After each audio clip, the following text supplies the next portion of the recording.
Hello everyone, আসসালামু আলাইকুম। ভিডিওতে যে গাছগুলো দেখতে পাচ্ছেন এগুলো হচ্ছে কয়েন প্ল্যান্ট। তো আজকে আমরা কয়েন প্ল্যান্ট সম্পর্কে কিছু বলবো। তো কয়েন প্ল্যান্ট হচ্ছে সাধারণত একটি হার্ডি প্ল্যান্ট। এটি পানিতে এবং মাটিতে দুইভাবেই হয়। এই প্ল্যান্ট ইনডোরও হয় আবার আউটডোরও হয়। একবার বাগানে গাছ লাগালে অনেক বছর টিকিয়ে রাখা যায় কোনো যত্ন ছাড়াই। এই গাছ মাটিতে লাগালে হালকা রোদে রাখা যায়, আবার অনেক রোদে রাখলেও ভালো মতো এই গাছগুলো গ্রো করে। তবে ইনডোর রাখতে চাইলে সেক্ষেত্রে হালকা রোদ আসে এমন জায়গায় রাখলে ভালো হয়। তুমি রাখতে চাইলে সপ্তাহে একবার আধা ঘন্টার জন্য রোদে রাখলেই হবে। আমি এগুলোকে পানিতে রেখেছি কিউট প্ল্যান্টারগুলোতে।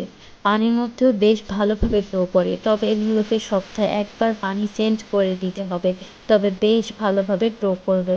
আমার এই গাছটা অনেক বেশি পছন্দ, যেহেতু এটাকে ইনডোর রাখা যায়, তাও আবার পানিতে। যাদের কাছে মাটির অভাব তারা এভাবে পানিতে রাখতে পারবে। রুম ডেকোরেশনের কাজ করবে, আবার রুমের মধ্যে অক্সিজেনের মাত্রা ঠিক রাখতে সহায়তা করবে।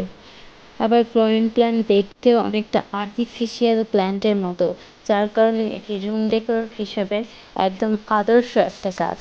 দেখতেও যেমন সুন্দর, আবার পানি এবং মাটিতে ইজিলি গ্রো হয়ে যায়। তো আমার মতো যারা প্ল্যান্ট লাভার এবং রুম ডেকোরেশন করতে অনেক বেশি পছন্দ করেন, তো তাদের জন্য এই গাছটি হচ্ছে একটা আদর্শ গাছ।